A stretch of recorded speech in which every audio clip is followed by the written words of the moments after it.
वो हालात कुछ और बयां कर रहे हैं। वो बता रहे हैं कि आखिर अलग अलग राज्यों में हालात पहले से कैसे सुधर रहे हैं। देश में 12,000 जगह छापेमारी हुई, 15,000 सिलेंडर जब्त हुए।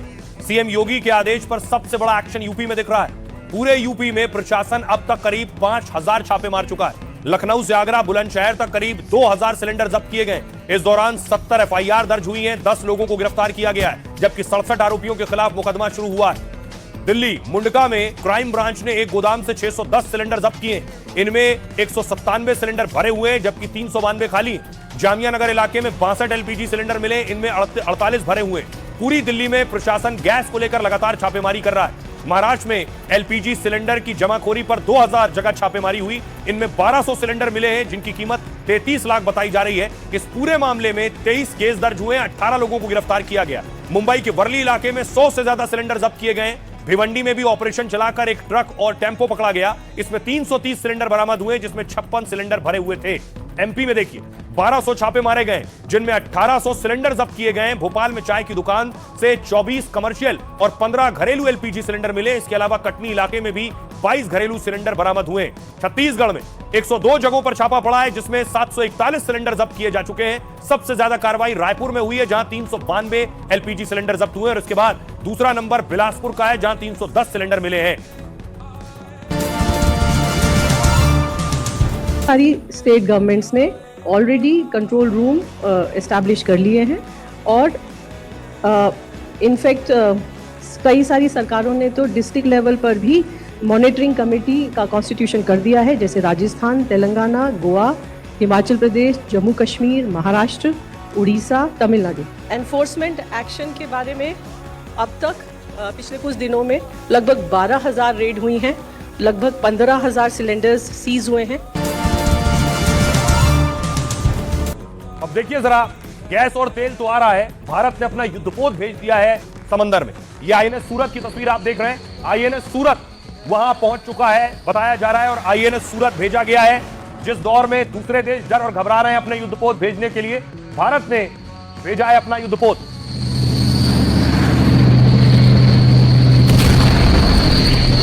अब आपको बताऊं, यह है आईएनएस सूरत। जंग के बीच हॉर्मुज स्ट्रेट के पास भारत के 2 वॉरशिप तैनात।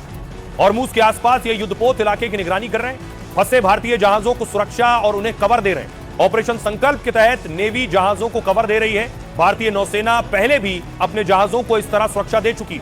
जहाजों और नाविकों की सुरक्षा के लिए 2 टास्क फोर्स गठित किए गए हैं। कई मंत्रालयों के तालमेल से चल रहा ऑपरेशन संकल्प। अब तक 3 भारतीय जहाज सुरक्षित यहां से निकाले गए। करीब 22 भारतीय जहाज अब भी इलाके में मौजूद हैं। नौसेना इनकी सुरक्षा की भी तैयारी कर रही है। समुद्र में लगातार निगरानी रखी जा रही है, और भारतीय वॉरशिप पर मार्कोस कमांडो की मौजूदगी है। मार्कोस कमांडो भारतीय नौसेना की एक विशेष ऑपरेशन फोर्स यूनिट है। इसकी ट्रेनिंग बेहद ही मुश्किल होती है। 1000 जवानों में एक जवानी मार्कोस कमांडो बन पाता है। ये जल, थल और नभ तीनों में दुश्मन से लोहा ले सकते हैं। ओमान की खाड़ी में आईएनएस सूरत भी तैनात है। ये भारतीय नौसेना के सबसे आधुनिक युद्धपोतों में से एक है। ये जहाज सुपरसोनिक क्रूज मिसाइल ब्रह्मोस से लैस है, और इसमें लंबी दूरी की सतह से हवा में मार करने वाली मिसाइलें भी लगी हुई हैं।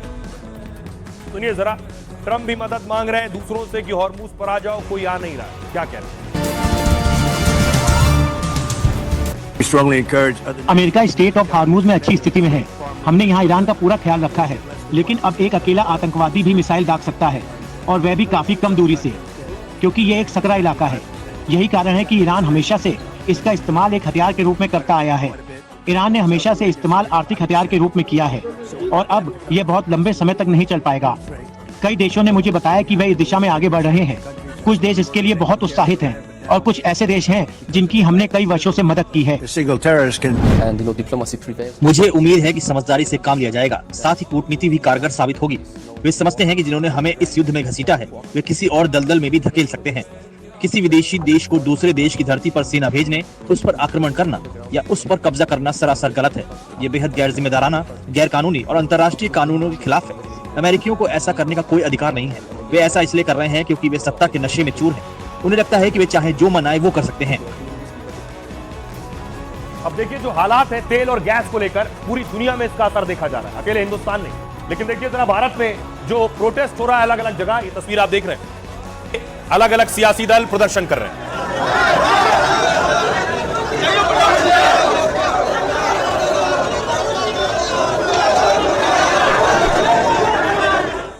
भारत में जमाखोरी कर रहे लोगों पर भी एक्शन हो रहा है। अलग अलग राज्य सरकारें और उनकी पुलिस कार्रवाई कर रही है और सैकड़ों सिलेंडर बरामद किए गए।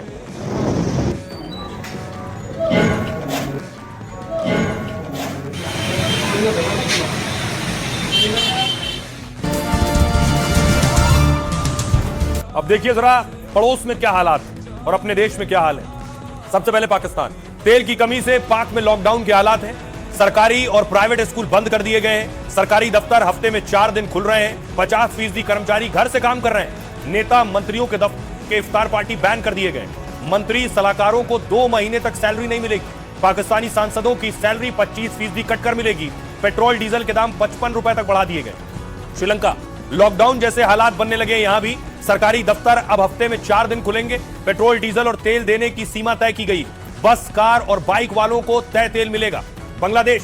पेट्रोल डीजल के दाम बांग्लादेश में भारी मारामारी है। कार, बाइक के लिए पेट्रोल डीजल की सीमा तय की गई है। ईद तक यूनिवर्सिटी में छुट्टियां बढ़ा दी गई हैं और लोगों से बिजली और गैस बचाने की अपील की गई। भारत से भी तेल के लिए गुहार लगाई गई है। चीन ने दूसरे देशों को तेल देना बंद कर दिया है। देश के लोगों से ईंधन बचाने की अपील की है। जंग रोकने और तनाव खत्म करने की अपील कर रहे हैं। हिंदुस्तान। देश के पास तेल का पर्याप्त भंडार है, सरकार का कहना है। रिपोर्ट है कि 40 से 45 दिनों का रणनीतिक भंडार है। दुनिया भर में संकट के बाद भी तेल के दाम नहीं बढ़ाए। 40 देशों से भारत तेल और गैस खरीद रहा है। गैस संकट की अफवाह से पैनिक बुकिंग बढ़ी थी। हॉर्मुज से जहाज आने से सप्लाई और तेल इसकी तेजी आएगी। इसमें सरकार के एक्शन और सफाई से हालात सुधरे हैं।